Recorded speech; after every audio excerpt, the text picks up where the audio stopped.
All right. Hello, everybody.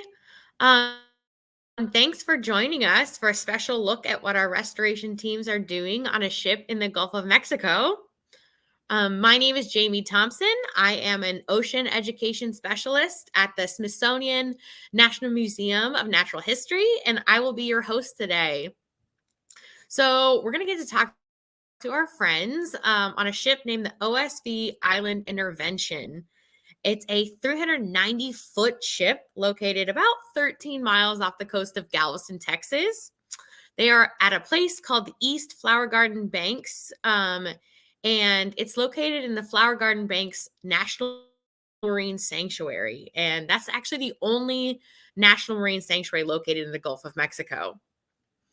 We are so excited to have you guys all here today to see what it's like to be on a ship for days, sometimes even weeks at a time, and how everybody conducts the important science and restoration work going on in the Gulf.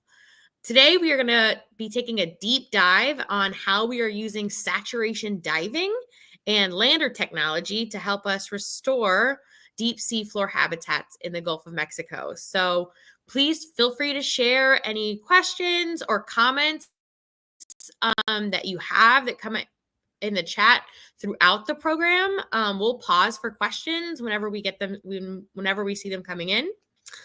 All right, so just in a few minutes, we're going to connect to the folks on board. But first, we're going to give us a little bit of background and context about why we have this big ship out there in the Gulf and what is going on with their restoration work as a whole. So let's check out what is underwater in the deep Gulf of Mexico. So as you go deeper into the ocean, like underwater robot you're seeing there, a remotely operated vehicle or ROV, less and less sunlight is able to penetrate the water. Around 160 feet down, you reach what's called the mesophotic zone, which literally means middle light, and is sometimes referred to as the Twilight zone. As you travel even deeper, you'll eventually reach a point where there's no sunlight at all. In addition to this change in light, the water also gets colder and there's much higher pressure. Despite the low light, cold temperatures, and high pressure environment, these are incredible ecosystems that call the seafloor at these depths home. Colorful corals and sponges are the foundation of these ecosystems, providing habitat for many of the fish and invertebrates you see here. These deep ecosystems are found all over the world, including the Gulf of Mexico, which is where all this beautiful footage is from. There is still much we have to learn about the deep sea because exploring these depths can be difficult and requires expensive, highly technical equipment and unique skills like the ones we're going to learn about today. However, we do know that the deep sea is the largest habitat on Earth. Unfortunately, the Deepwater Horizon oil spill in April of 2010 dealt a heavy blow to Gulf communities on the land and at sea. 11 people lost their lives, and natural resources, wildlife, and habitats across the northern Gulf were severely impacted. Restoration is particularly challenging for deep sea coral habitats because of how far down they are and how much we still have to learn about them. As a result, 4 restoration projects are currently underway to help us understand and restore these deep seafloor habitats. Mapping new areas and developing better maps of the seafloor in the Gulf of Mexico so we can understand where these corals are found is one of those projects. Another is learning about the species that live in these habitats and how they may be connected across the Gulf of Mexico. Another is collecting samples and testing different methods to help corals grow and reproduce in the wild and in labs in order to help replace corals impacted by the oil spill. And the final project is helping to reduce threats that these ecosystems face and connecting this restoration work to people like you. This work is made possible by the Deepwater Horizon Open Ocean Trustees, including the National Oceanic and Atmospheric Administration, or NOAA, the U.S. Geological Survey, or USGS, and the Bureau of Ocean Energy Management, plus many partners, including a large number of academic institutions and non-governmental organizations. This project, the one we're connecting to today, is actually super unique.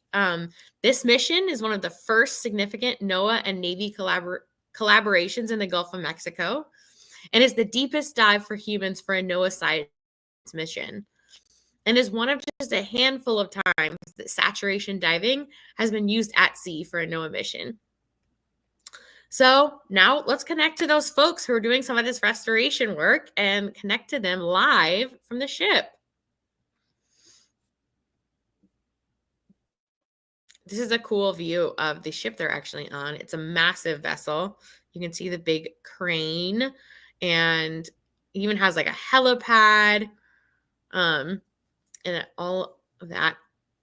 It can hold 130 people. Oh, here we go. Here are our folks on board. So the work of restoring habitat on the seafloor of the Gulf of Mexico takes a lot of people with a lot of different jobs. Will you each introduce yourself and tell us about what your role is for this expedition? Yes, sir. Hello. My name is Andrew Davis. I'm a professor from the University of Rhode Island, and my role on the ship is to look at the oceanographic data that we collect, like how do waters move, how does the temperature change, what's the oxygen concentration of the water, and to do that, we're going to talk a little bit about landers today, which you see behind me. Awesome. Hi, good morning. I'm Navy Diver First Class Nathan Fisher, and I'm part of NEDU Saturation Detachment. I've been there now at NEDU almost 5 years. I was the team lead on the first dive a couple weeks ago.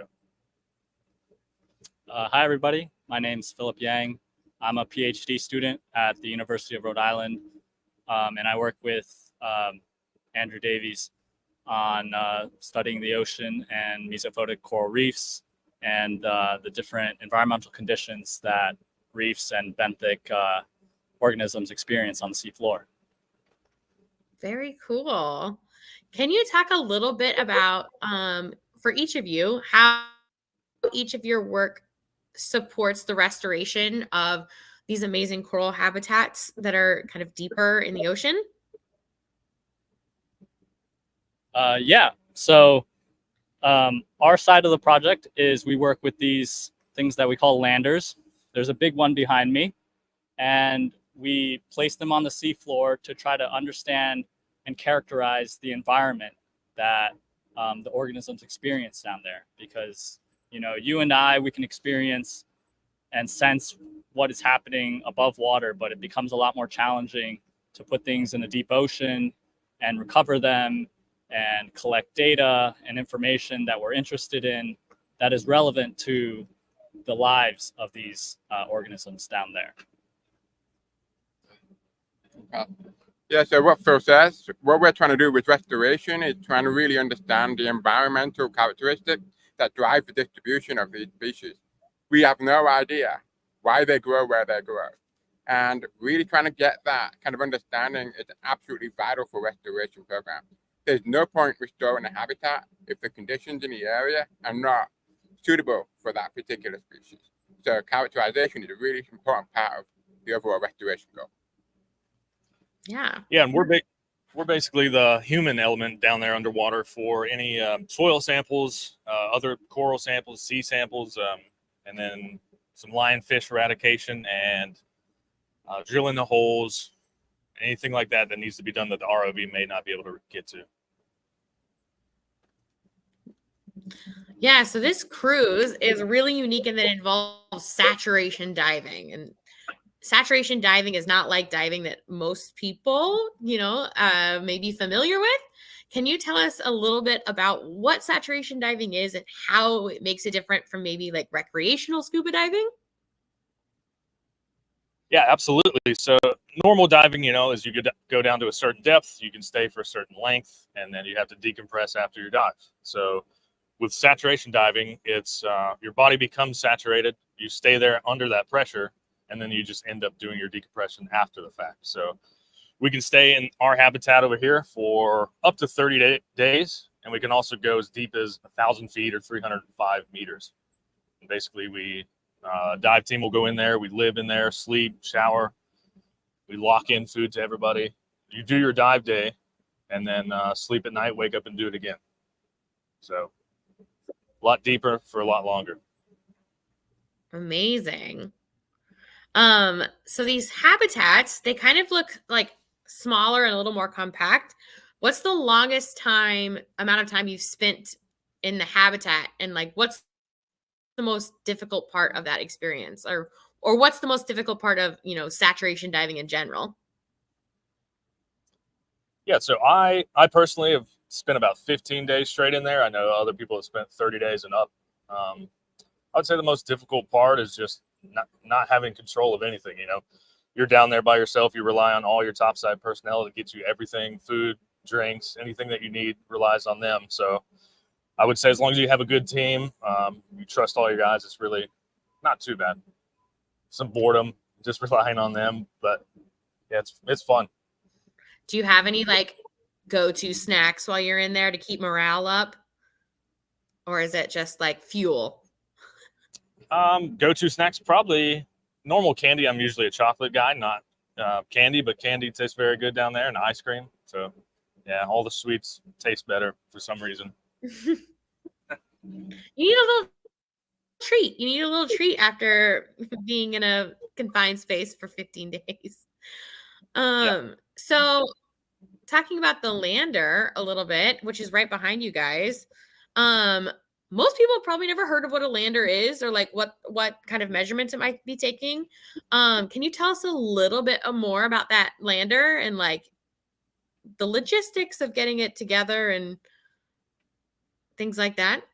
Yeah, sure, Jamie. So this is our largest lander platform, and we call it ALBEX, which stands for Autonomous Lander for Biological Experiments. And basically, we build a frame. This is like an aluminum frame, and we put glass spheres on it for positive buoyancy.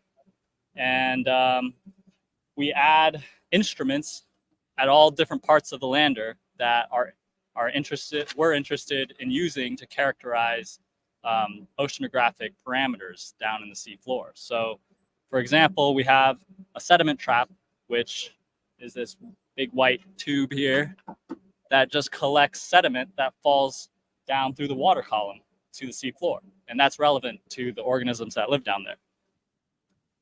Yeah, so can we go to the mobile camera and I'll walk you around a few of the different sensors? Yeah, please. So on this particular setup that we have right now, we have a current meter here. So this little silver tube here has batteries in it. It also has electronics, and it uses acoustics to measure the movement of the water. This one's called a single point current meter. So it's really about measuring the currents at a single location. On the top of the lander, we haven't got it mounted at the moment, but we'll have what's called an acoustic Doppler current meter, which will measure the water movement above the lander. So we get different scales that we can look at. We can look at water movement really close to the corals, but we can also look at larger scale water movement above the lander platform itself.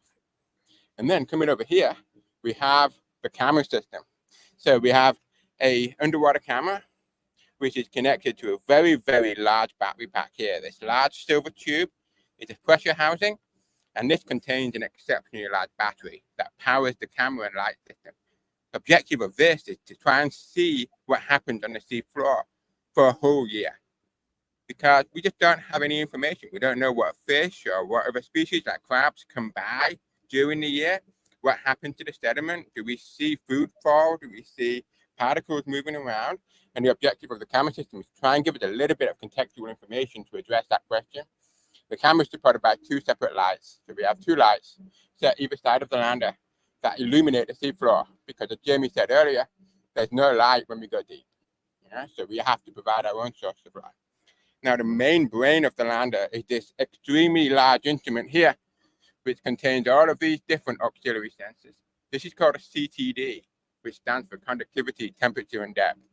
And this particular one is measuring conductivity, i.e. the salinity of the seawater, the temperature. It also measures the pressure so that we can see how the tides are moving in the area that we're trying to sample. And it also has an optical sensor here that measures the turbidity of the water, how many particles there are, but also fluorescence. So can we detect fresh organic material that comes from the surface? Then the oxygen sensor is our last sensor on this particular system. So this really is the main brain. It's collecting about 7 different parameters of data that allows us to characterize the environment. Landers work in a really simple way. So we have the orange balls, which are buoyancy, but in the bottom of it, you'll see this extremely large steel weight. And this is what keeps the lander down. So on the way down, it weighs about 300 pounds.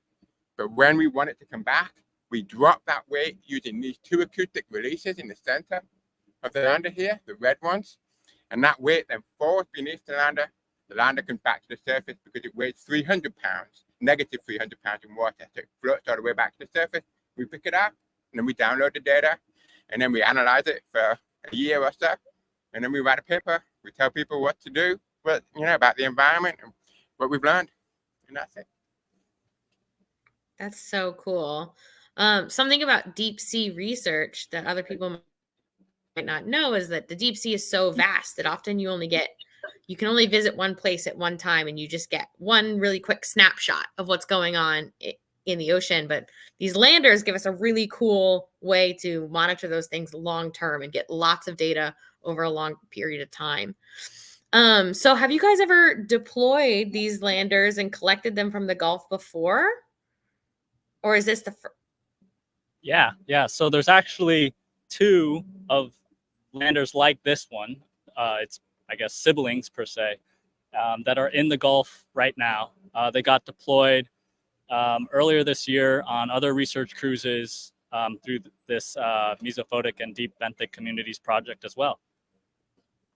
Is there anything that surprising you've learned from the deployments of these landers, or interesting from landers that you've deployed in the Gulf? Some different things that we've learned. One of the things that we've learned is deploying landers can be challenging depending on the ship you're using. And also the weather conditions really make it hard for us to do our work. So today it's a phenomenal, beautiful day. The sea is lovely and calm. So deploying a lander today would be relatively easy. But the Gulf of Mexico sometimes does not make it easy. So there have been situations where we haven't been able to deploy the lander where exactly we'd like to, because the current's too strong or there's too big a swell. So that's been one of the biggest challenges we face with trying to do this work in the Gulf. So we got to kind of see like the technical aspects of that lander. I hear we also have a dive helmet there. Can we talk about a little bit about the dive helmet and the special technology that is required to dive at these depths? Yeah, absolutely. Yeah, if you can see this right here, this is a 17 Charlie Kirby Morgan helmet. So only thing a little bit different right here is that we have a reclaim regulator. So what that does is when we breathe out instead of exhausting out into the water, we basically reclaim it back to our system, and our system kind of scrubs the CO2 out of it and adds O2. So we kind of save a lot of gas by using this. Yeah, this is the one that we dove on this dive using this helmet. That's so cool. It almost looks like kind of the like more old timey dive helmets that you see where they have the big. Yeah, it is pretty heavy. Once it gets in the water, it feels a little bit better, but yeah, these are heavy ones. How many do you have? So of these, we have 3 of these. We have 4 that we can use inside of the bell. So when the bellman will use that one, it's a little more lightweight. And then we also have 3 other ones that we use for deeper if we have to use a deeper emergency gas supply. So yeah, I think 9 total. Very cool. Yep. So you guys have a lot of equipment, the dive helmet, the big landers in the back, and you're all wearing hard helmets. Was there any safety concerns doing all this kind of work, especially for the divers in the habitat? And can you talk about how you guys all stay safe and get the job done down at sea? Yeah, so for the divers, I mean, we train all the time. We're always about safety. So I guess inside in the topside personnel, it's just making sure you're sampling your gases, know what's going where, know your percentages of O2 and what you have lined up. And then everything on the deck, just working with a lot of hydraulics, a lot of heavy equipment. So it's basically just being mindful of your surrounding, watching where your umbilical's going. But it's things that we train for years constantly. So we're pretty good at it, pretty happy. Very cool. I've heard the divers. We talked a little bit in a past live stream about lionfish and their role in as invasive species, and we hear the divers have been spearing lionfish. Can you tell us a little bit about that and how that helps restoration efforts? Yeah, we have. So we got quite a bit this time. It's nice, yeah, since they are invasive species, like you're saying. We could go down there. I think it's a little bit deeper than we're used to. Some guys have a lot of experience with lionfish. Some don't. So some got their first lionfish. Others have been doing this for years. So yeah, it just keeps. I can't talk too much on, I guess, the science down there. Did you spear? Did you spear some? Only two. Two. All right. Yeah. It does depend on when they're telling the divers they can go hunt for lionfish or not, because sometimes they're doing other operations. And I saw some of the divers one time, they just told them to just go for the lionfish the whole time. And basically the two divers that were down there were we were counting them. So they're probably competing about how many they're getting. But yeah, the lionfish, they eat native reef species. So I saw some number that within the first 2 years of a lionfish's life, they might eat 30,000 reef fish. So that's a substantial amount of small fish on the reef that can't grow to reproduce and contribute to the native biodiversity of the place. I think that dive was like 3 or 4 hours too of hunting. So yeah, I think in total they ended up killing like 23 lionfish, I think. Wow. Yeah. You have a lot of divers that are going down there have a lot of different jobs. You guys are doing a lot of different things between deploying the landers and hunting for lionfish. Do you have a favorite task that you get to do down there? On this specific mission, I think we like just searching for samples. That was honestly nice because the water's very clear. One of the clearest dives I've been on. So yeah, just getting to roam around. It's pretty nice. Not working with a ton of heavy equipment you're carrying around. So it was nice. It felt like a break, kind of explore. It was nice. When you're searching for those samples, do you have communication with the scientists on board that are like telling you what kind of samples they want? Yes, absolutely. We have good communication. Sometimes comms goes out, but for the most part, we have good communication and some pictures. We've had laminated pictures down there of like specific things we were looking for. So very something cool. Something I've learned is that they're breathing like a helium oxygen gas mix, so their voices become really, really Mickey Mousey like and really high. So they actually communicate to their dive command support system that then communicates to the scientists. So it's kind of like it's not like the scientists are directly communicating to the divers live. They try to limit the amount of information that the divers are getting, and I guess they also scramble your voices too, right? Yep. So we do sound like Alvin and the Chipmunks down there, but it's we have a helium speech unscrambler, and that helps at least a little bit able to understand us. So yeah. That's so fun. So each of you have very different jobs on this ship and probably have very different backgrounds. Can you tell us a little bit about your background and kind of how you got to where you are now? And if you have any advice for someone looking to pursue a career in your line of work? Yeah, so I'm an academic, working at university. And I've been very lucky to ascend through the academic ranks to get to that point. And hard work and studying was a big part of my life when I was younger. Always interested in biology and computers. And I kind of brought that through to university. Got my degree. I did a PhD, a doctorate in marine ecology. And then I just ended up working on various roles and positions in the academic sphere. And I got a faculty position at university some time ago. And ever since then, I've just done it. The only advice I can give is study hard, work hard, and keep focused on your goals and what dreams you have, and never stop trying. And then eventually everything just happens. Yeah, so I've been a diver for now around 12 years. Saturation about 5. Before the Navy, I did get my associates in welding. So I'm able to weld a lot of the welds on these big equipment right here. I was able to do and work on NDT stuff as well. As far as advice, I would just say talk to other divers, talk to people who have done it. Maybe go out and actually dive yourself, see if you like it. Maybe for you, yeah. But talk to people that have experience, definitely. So I have a bachelor's degree in biology, and I was always interested in like the natural sciences, environmental science, and while I was going through college, I learned more about climate change and how the environment's changing and how there's so many resources in the world that we still don't know much about yet. So that kind of motivated me to continue my studies and do a graduate program.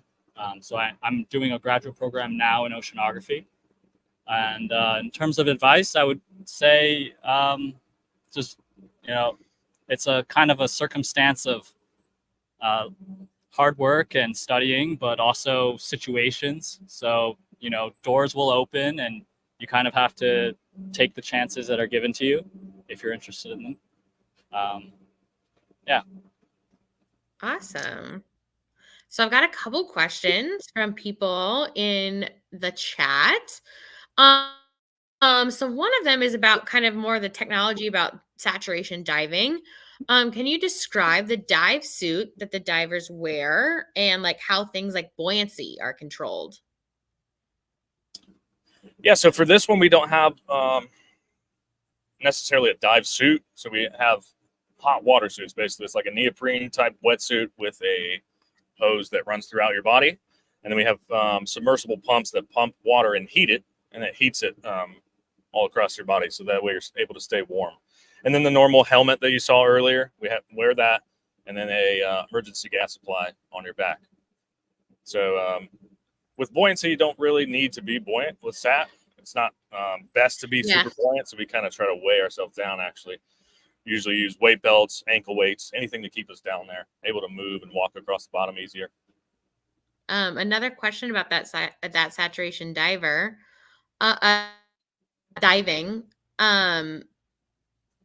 There's a lot of pressure at those deeper depths. Does it make your body feel heavy or different, or because of all the specialized equipment, is it just normal down there? Yeah, it doesn't feel any heavier at all. Down there, your voice obviously changes a bit, and then the deeper you go, your joints kind of feel a little bit different. My wrist hurts, and then after a few days, your body adjusts to it and gets a little bit better. But outside of that, yeah, you don't notice too much of a pressure difference from being on surface to being at depth. Cool. Another question is, what is your favorite fish to eat? So you guys were removing lionfish, and I know some people eat lionfish. I heard they're delicious. But do you guys have a favorite? Well, my favorite fish to eat, I'm not that much of a fan of fish or, seafoods in general, but I do like cod. That's always nice. But I'm British, so, fish and chips is a very standard fare over in the United Kingdom. So, yeah, I'm going to say cod, fish and chips. I would say grouper, probably, and tuna. Grouper, tuna. Lionfish is good, too. Yeah, I've had that a few times. Definitely very good. Yeah, same for me. I like grouper and tuna as well. Tuna is like very meaty fish. Very good for sushi. I've actually never eaten lionfish. I guess it's more of a thing down here in the Gulf, but it's not like they haven't started this export of lionfish yet to the Northeast. Yeah, it's a nice flaky white fish. Yeah, it tastes real good. They must have to do something about the poison.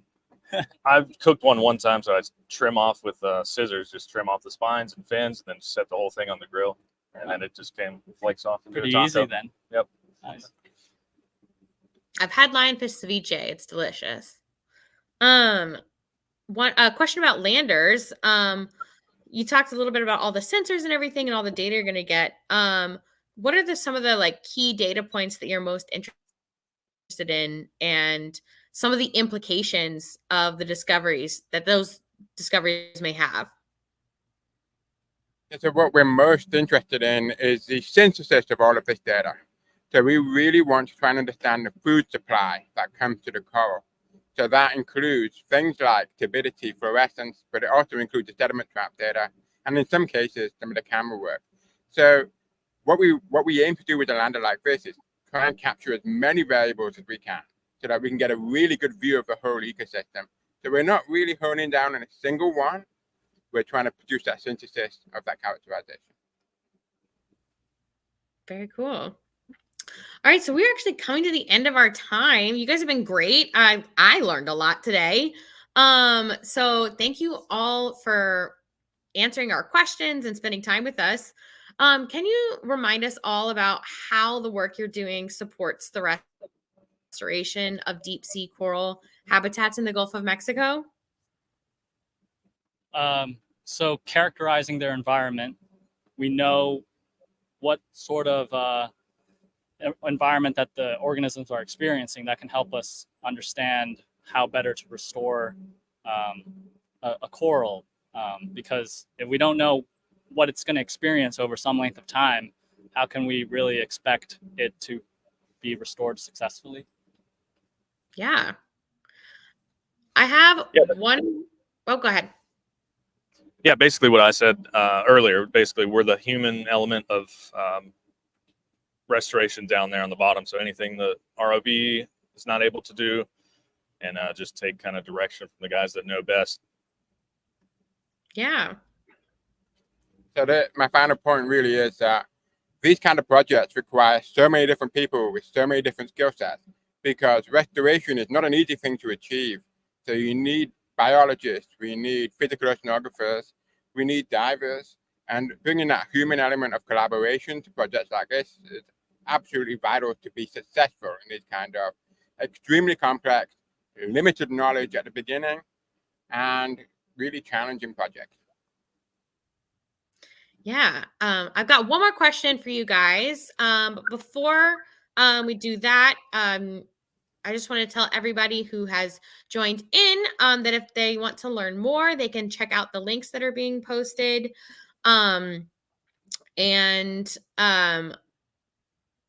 Also, if you have time to fill out a brief survey about this program, there's also a link for that in the chat. So one more question for you guys.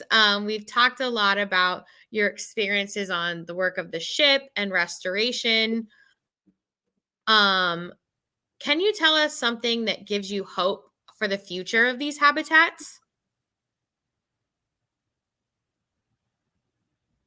For me, it's probably, you can look up videos and see these habitats and photos, but when you're on a ship live and the robot is sending you back the video live, and you're knowing that they're looking at this vibrant habitat with all the fish and all the corals, it makes you realize how much there is down there and how much there is left. Like it sometimes when you study ecosystems, you might expect that everything's declining always, but no, like you see this wonderful ray. There's always beautiful things down there that are still there and that can still be studied and protected.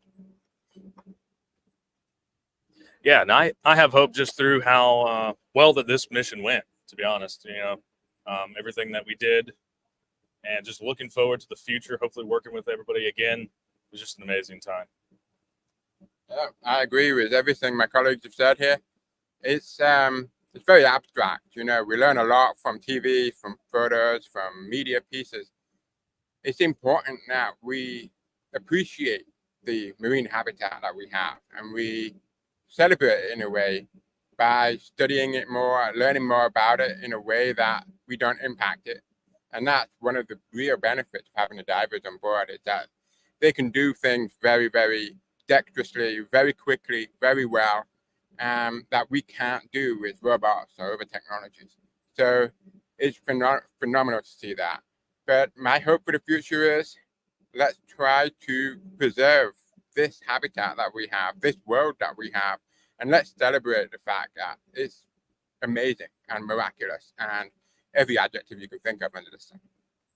Yeah, these really are such cool habitats. They're beautiful habitats, and you guys have been doing such cool work throughout this mission. So thank you so much for your time and taking the time to share this with us all. And thank you to the audience for tuning in.